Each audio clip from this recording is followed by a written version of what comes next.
Dang, who will tell us about Hausdorff dimension of limit sets and Schottky groups. Yes. Okay, so first of all, I would like to thank the organizers for inviting me to speak in this seminar. It's my first time speaking here. So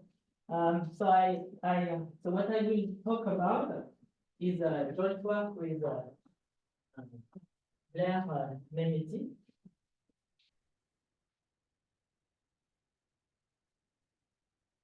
And it's rather the questions I'm going to raise are very kind of naive.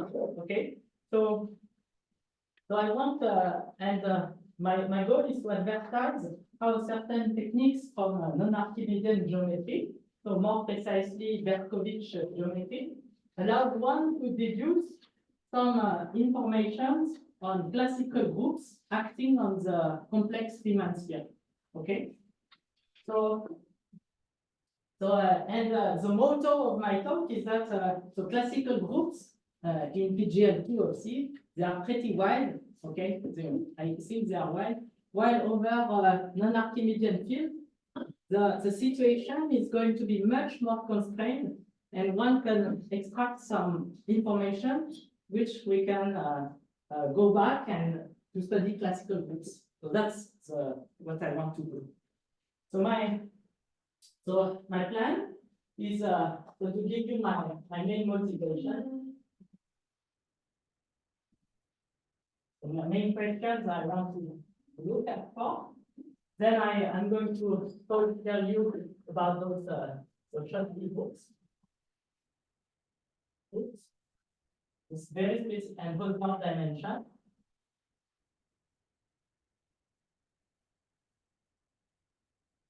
And then I'm going to tell you so the existence of a logarithm of an asymptotic logarithmic decay. So logarithmic decay.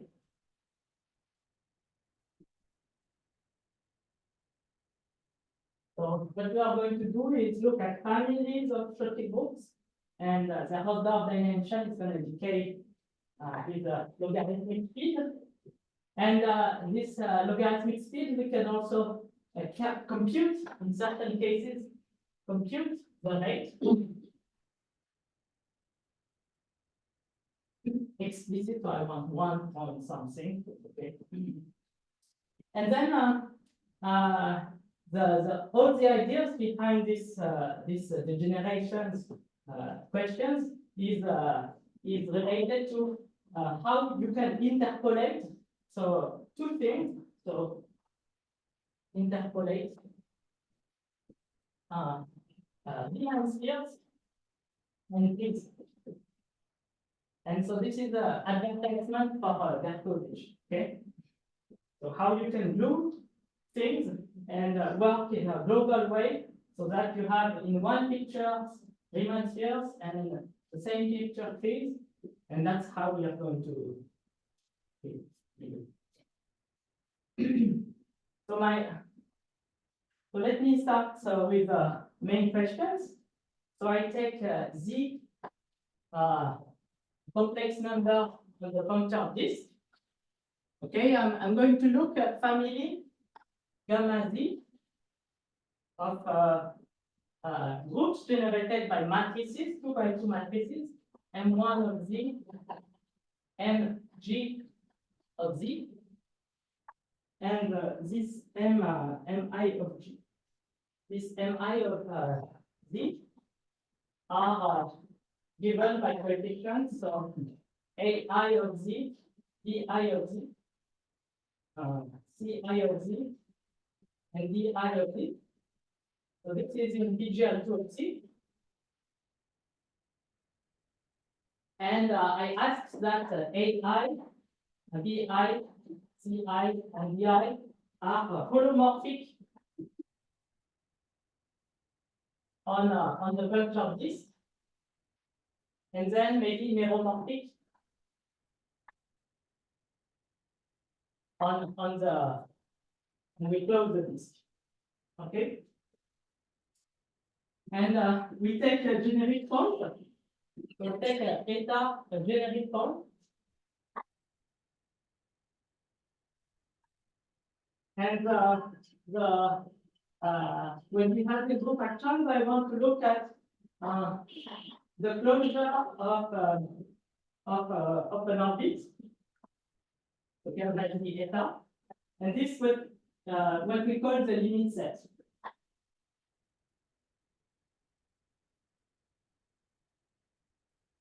So in general, so this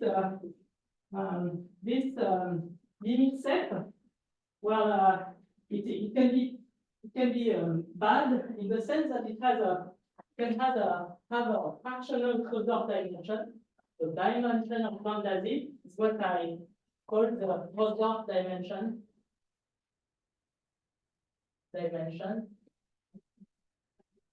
Of lambda z. Okay, and this dimension is can be fractional, and it roughly measures the size of your fractal. Is one way to measure the size of your fractal. Okay, and my goal, objective, is to study the variation. So I take Z gives dim of lambda z. So, and let me give you like how do I say, some examples which give you the flavor of what I want to see. For example, so not a complex one, but let's start with a counter set. So we look at the L counter set.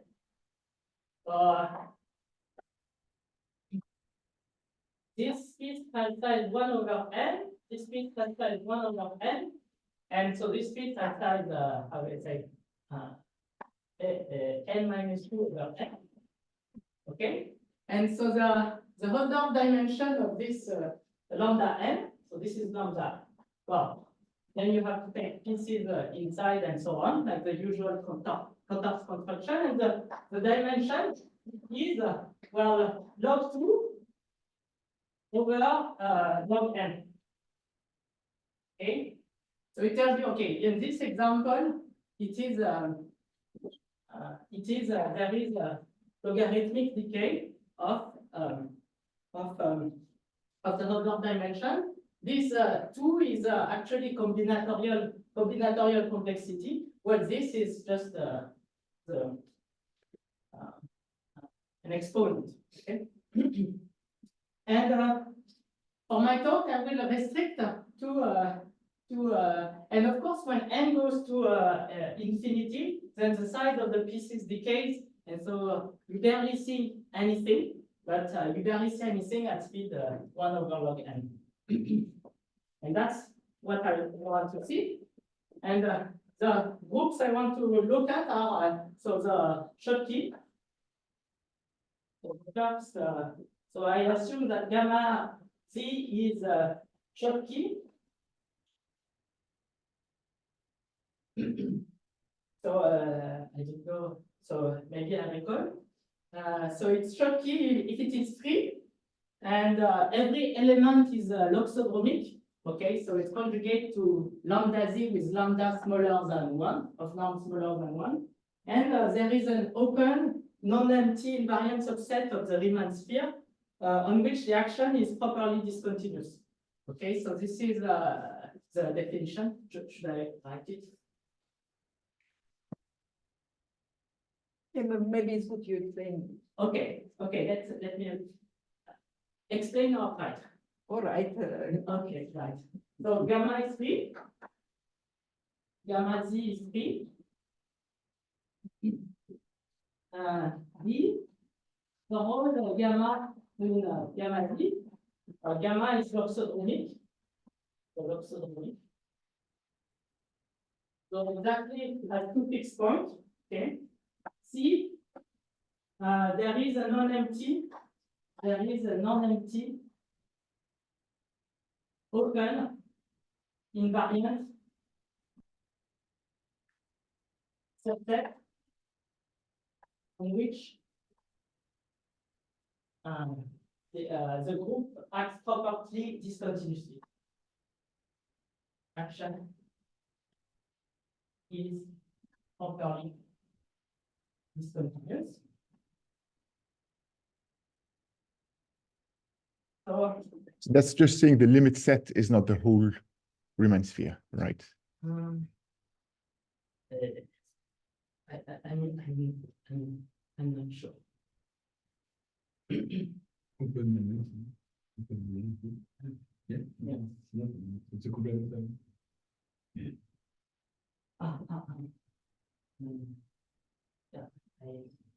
So if it's complex, there is a theorem of Verdon which says that you only need those first two conditions. But for the sake of my talk,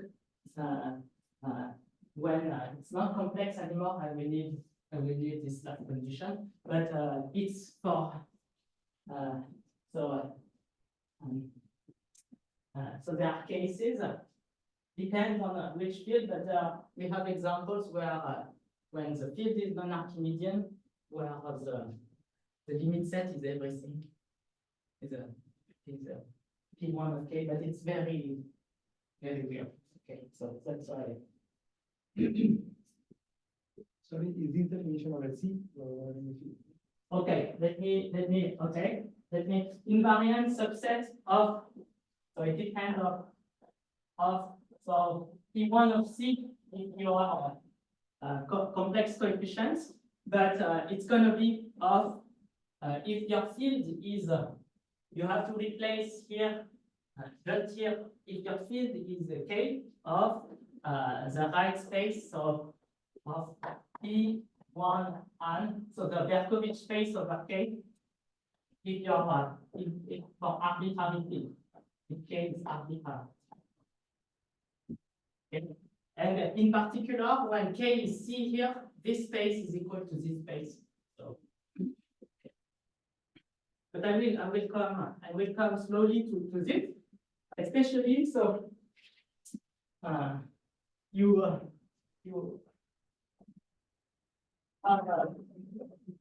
have actually you have exactly anticipated the next remark.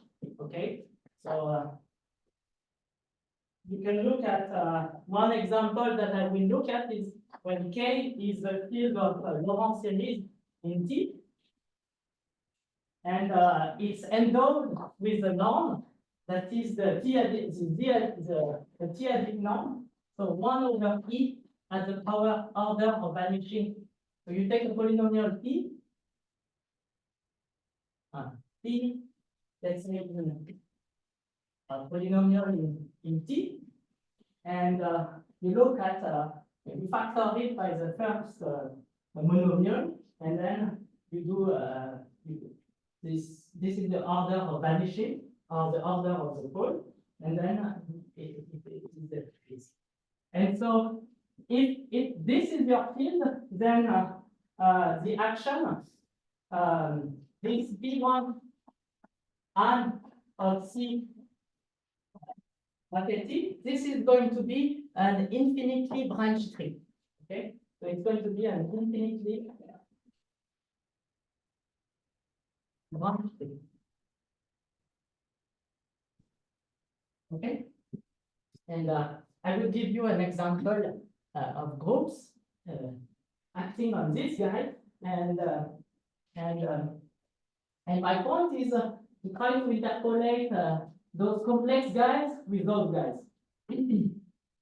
And so the first question that one may want to ask is, what if the family we take does not degenerate?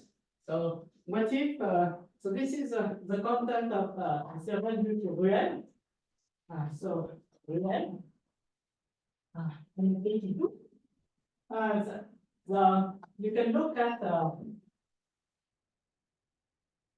so you can look at, so this is some moduli of Schottky. So it's a parametrization of Schottky groups, complex Schottky groups with G generator. So for each point, it gives you a group, gamma z, and you can look at the dimension of lambda z. And this function is real analytic.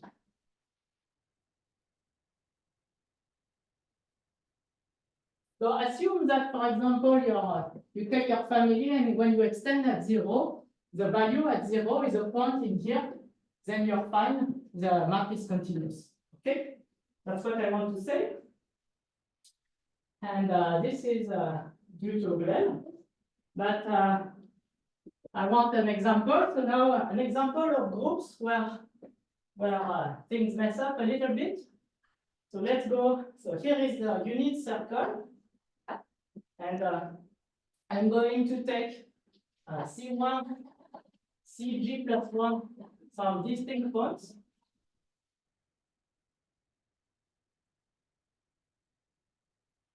So let's say C1 is here, C2 is here, CG is here, and CG plus 1 is here.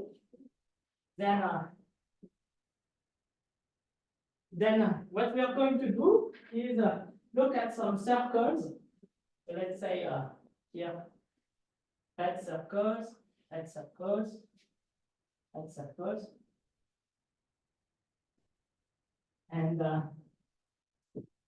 And one circle like this, a little bit bigger. And I'm going to parameterize this length by z. Let's say z to the power k. Here, z to the power k. Here, z to the power k. Our absolute value everywhere. Okay. And this last length, I'm going to put z at the power l, where k and l are integers. And bigger than 1, okay?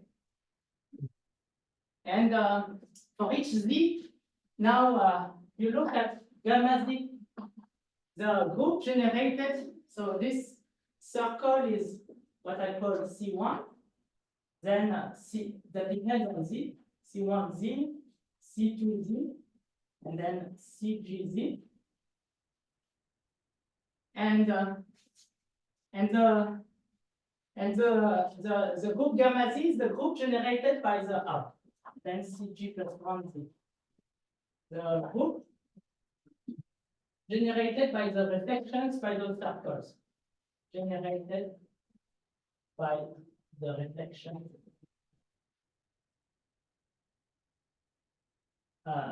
with respect to the Z1, Z, CG plus 1. Okay. And the first result. So in this very specific case,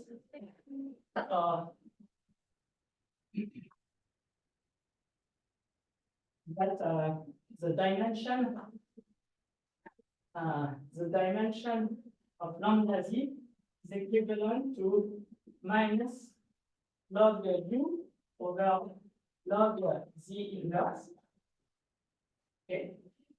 And not only do we know this, but where u is the largest root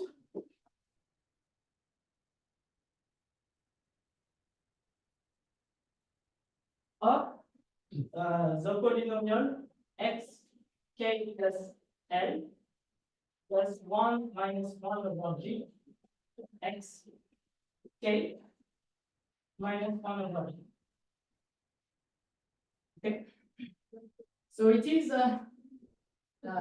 we have an asymptotic, and the constant here is explicit. So for example, and it generalizes a theorem of Macmillan. So remark. So when G equals 2, K equals L equals 1, and C1, C2, C3 form an equilateral triangle. So you are in a very symmetric situated and equilateral triangle. So this is due to Macmillan. This is Macmillan. Macmillan in 98. And so somehow, so this is a generalization of his result. And the advantage is that we were able to destroy, we don't need this symmetry. The points can be arbitrary. It will then go to 0 or then goes to 1? Sorry, when z goes to 0, so when z goes to 0, this goes to infinity, so 1 over it goes to 0. Yes, yes. The disk decay, so everything gets packed into inside a very small area, like a little bit like the quantum. Everyone is packed into a 1 over n region. So I suspect if you want an analytic family, you will have to do some reflection and shifting along the circle CIZ, right? Analytic. Well, if you write a function of modulus of z, then this is not holomorphic, right? Yeah, yes. But you will end up doing some glide reflections. Yes. So what will be a holomorphic still is going to be, I mean, I can take z real, okay? And then once z is real, what's going to be holomorphic is how the center of the disk is going to converge here to the points. So yes, those are disks, and when the rate goes to 0, the center goes to this thing point here, and this is going to be holomorphic. Well, I put the absolute value because all my talk is for z complex, but you have to understand that we take z real and then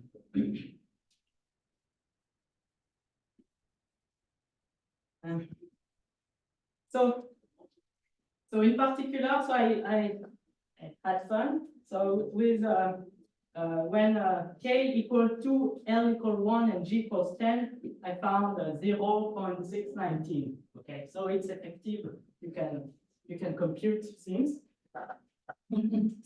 And my goal is twofold. This way, so there are two parts in our work. Is first establishing a logarithmic asymptotic. There is a constant such that it behaves like constant divided by log of z inverse. And then computing the constant, which is where there are some constraints. And the constraints are going to come from non-Archimedean geometry. So let me explain this existence of an asymptotic.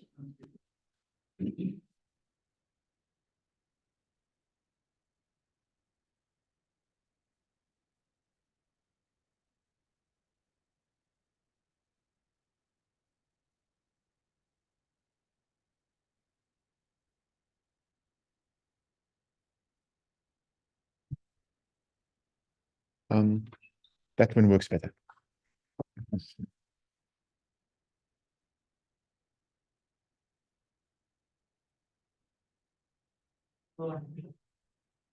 So the existence of the asymptotic.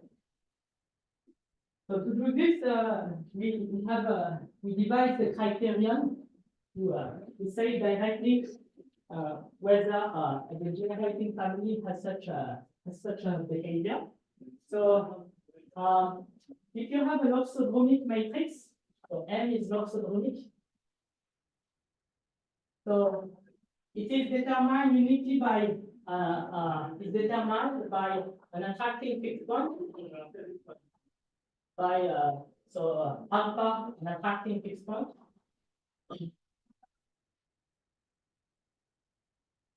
The remaining one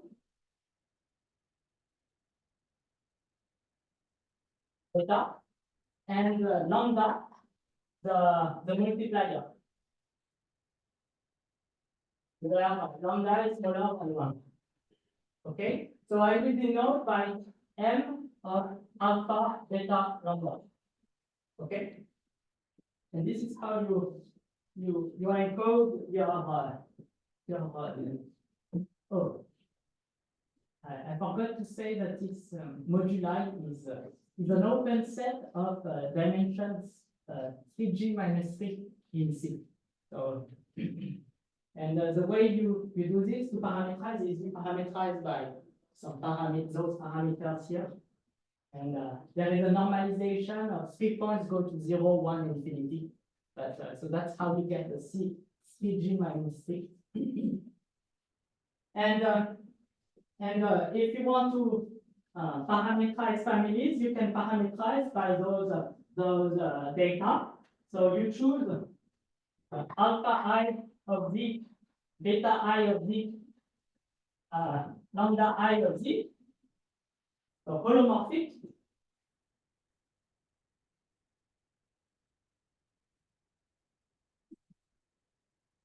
And on the puncture disk, and then meromorphic on D. Then you look at, well, Mi of Z is going to give the matrices given by those data, alpha I of Z, beta I of Z, and lambda I of Z. Okay, so matrix is holomorphic coefficients, and they give you M of gamma of Z, the group generated by those MIs. Okay? And we get the criterion for this decay. You don't even need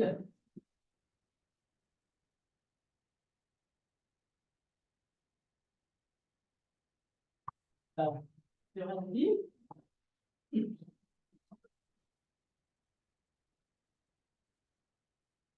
That if you suppose that alpha I and beta I are distinct, are 2 by 2, 2 by 2 distinct functions.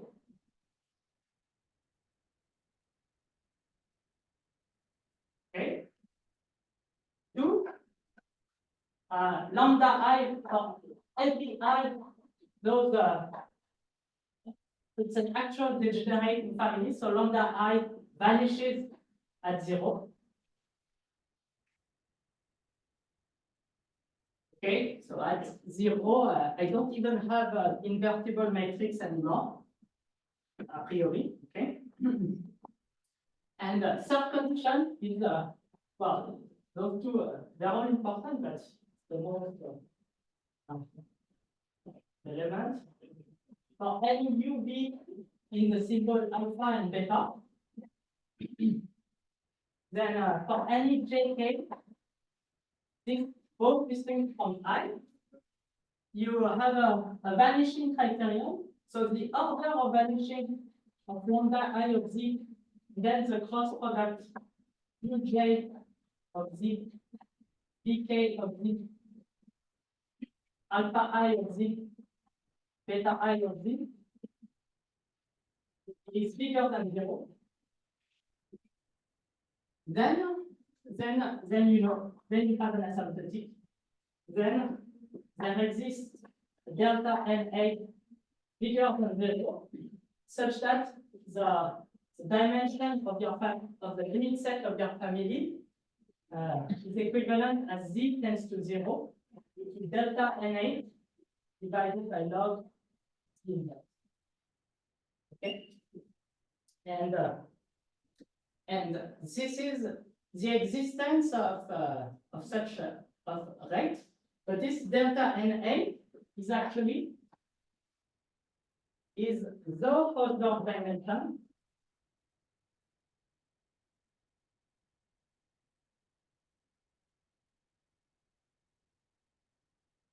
of a limit set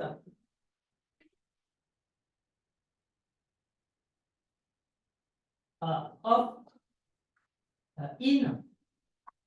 in which space, so the space that I told you about, that tree, the tree associated to the field of Lorentz power series And for the group,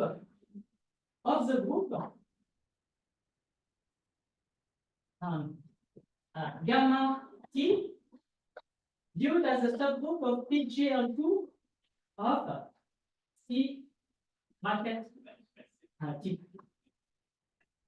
So you had matrices with coefficients, holomorphic coefficients, and then you view them, those coefficients, use them in your field, okay? And they will act naturally on this tree, and they will have a Hausdorff dimension, and that's the right that you have, okay? And so this result is reminiscent of some other work. So I will. So there were similar statements. So by Fab, who studied the generations of endomorphism of PK, and he calculated the degeneration of Lyapunov exponents.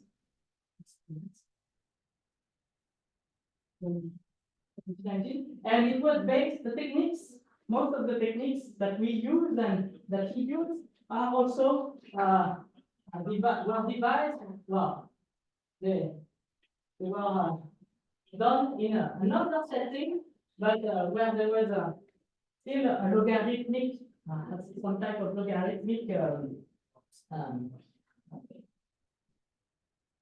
So in books of Johnson, they studied degenerations of volume forms, and they renormalized in a logarithmic way and found a limit. And those two works basically use Berkovich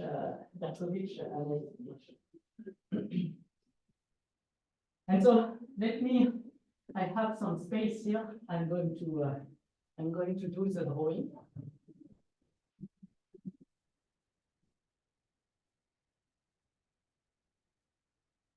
So on this side, so this is the classical side, and on this side, I'm going to draw the Schottky group. And this is I even forgot. So for this small enough, these groups are going to be Schottky, and not only so. Before that, I didn't assume that they were Schottky anywhere, but for this small enough, they are going to be Schottky, and we have this asymptotic. Furthermore, I'm going to draw the fundamental domain of the action on this P. So this is going to be a picture of P1 over the field of Lorentz series, and basically. You have the centers. Let me draw the centers of those. The center of those disks is some families, holomorphic families, alpha 1 of Z, that converges to this point. Okay, so this is alpha 2 of Z, and the betas. Okay, the betas are going to be the reflection of those red disks inside the last disk. Okay, so they are going to be living here. Okay, and so this is, for example, C1 prime, C1, let's call it C plus 1, C minus 1, sorry. Let's call this guy C plus 1, plus G. And this guy is C minus G.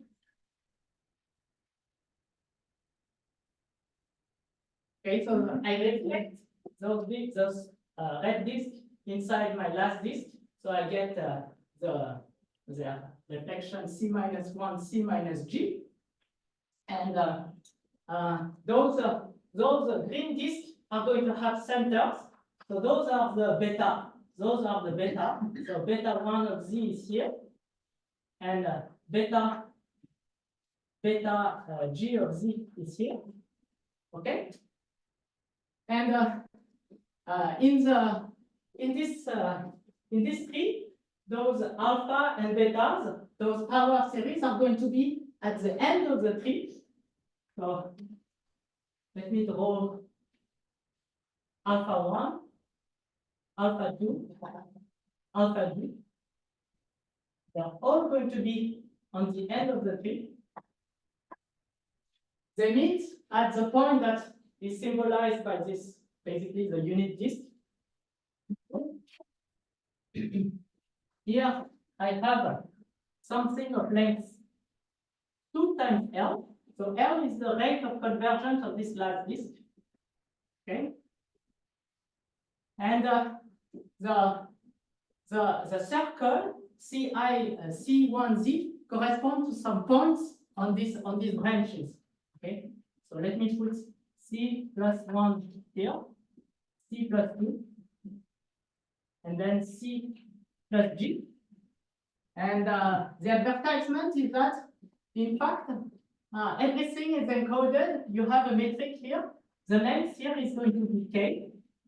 The rate of decay of this circle. Okay, and here the length will be K. K, and here A.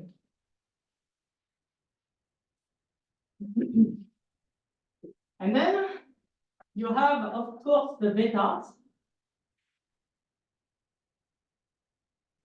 So beta 1 is at the end of the tree, beta 2 here, and same behavior. Here the length is going to be K. K.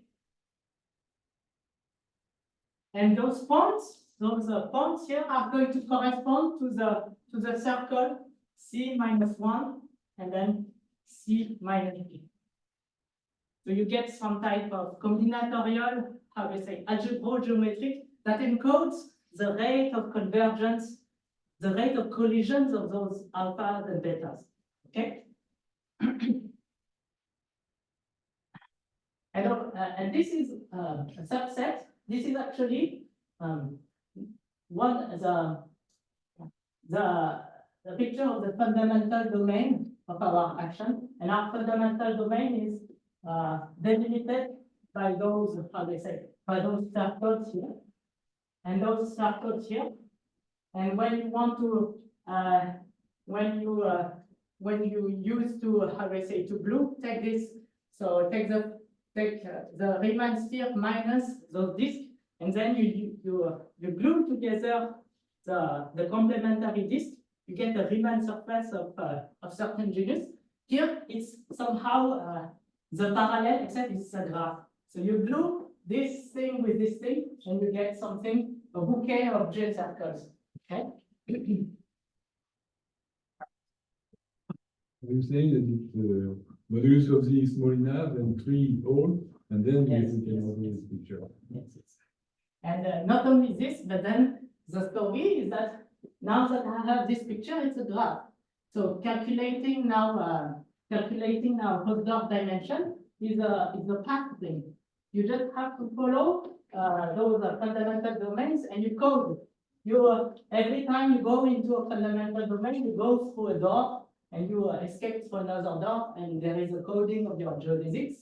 So this is the next part. This is why we were able to calculate here precisely the asymptotic rate. And so the way to do this is we apply Patterson techniques. Patterson, so in the 76 and Sullivan 82. But actually we adapted. So in this case, calculating, there is a metric. So there is a metric on this tree where I have given you some lengths between certain vertices. So if we denote by rho the metric on this T1 and C bracket Z, T, and you take, let's say, this point as a reference point, it's called eta. You take E of S, the so-called Poincaré series, is the exponential minus S rho eta gamma eta for gamma in the group. So here it's the group over the field Florent series. And so one technical issue is that, well, this tree is not proper. It has it's infinitely branch tree, so there are some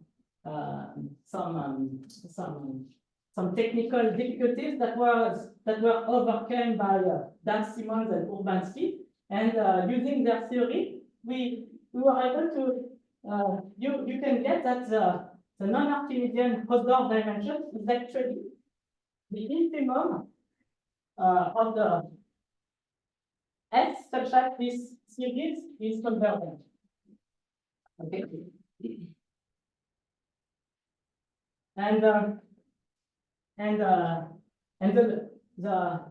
now that we have the fundamental domain, this is how we get like some striking rigidity behavior. So first, that because of this picture, if your field so if K is non-Archimedean,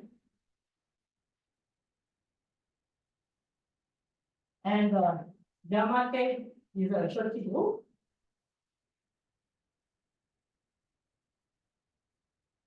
then actually P of S extends meromorphically to the complex plane. So is meromorphic on the complex plane. So this is some type of analytic continuation. It's even better. It's actually nearly a rational function. So it's polynomial of exponential minus S d1, exponential minus S dn. P over Q, it's some P over Q evaluated as some exponential factors, where d1, dn are positive. Okay, and this is just because of this fundamental graph. And we have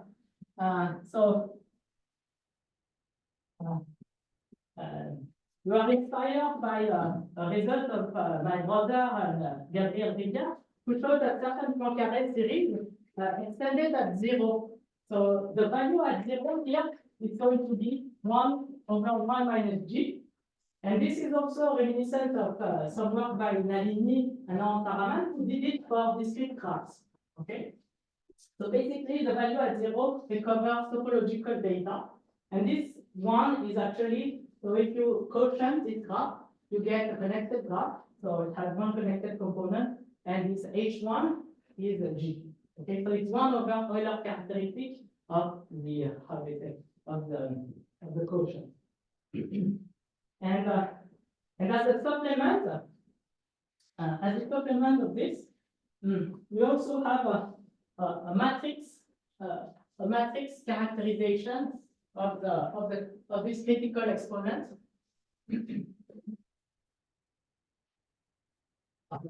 I am over 1 minute. So let me finish here. So this S is equal to delta NA if and only if there is a matrix, there is a 2G by 2G matrix, ferromatrix,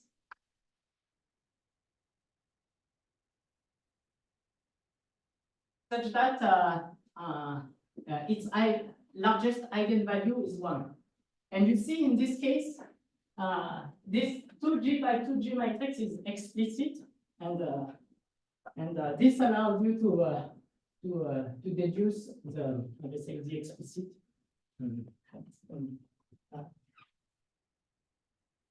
critical exponent. So I think I'm going to stop here. Thank you very much.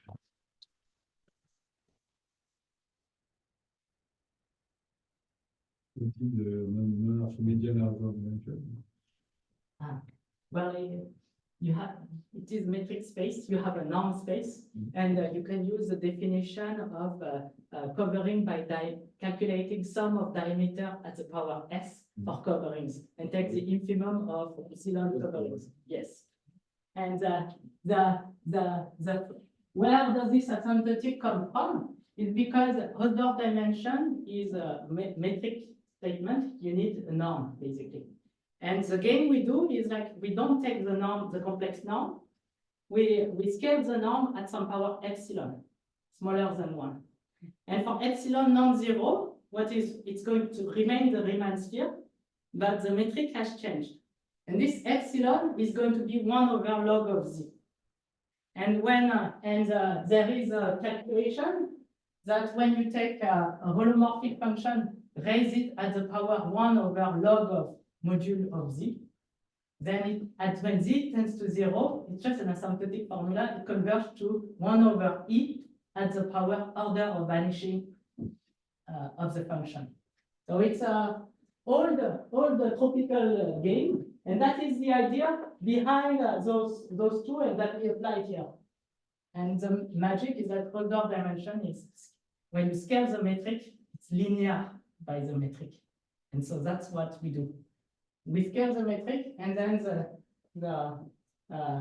Berkovich uses, how do I say, his definition of points is semi-norms. It's exactly the way we.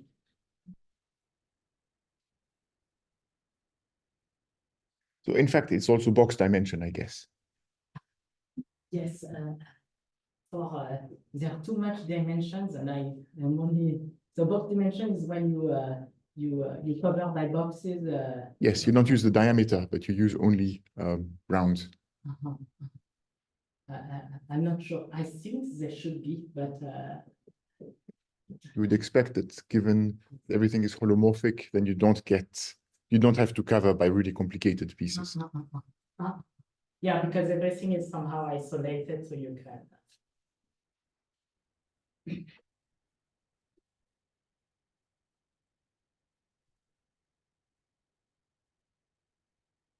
Other questions or remarks?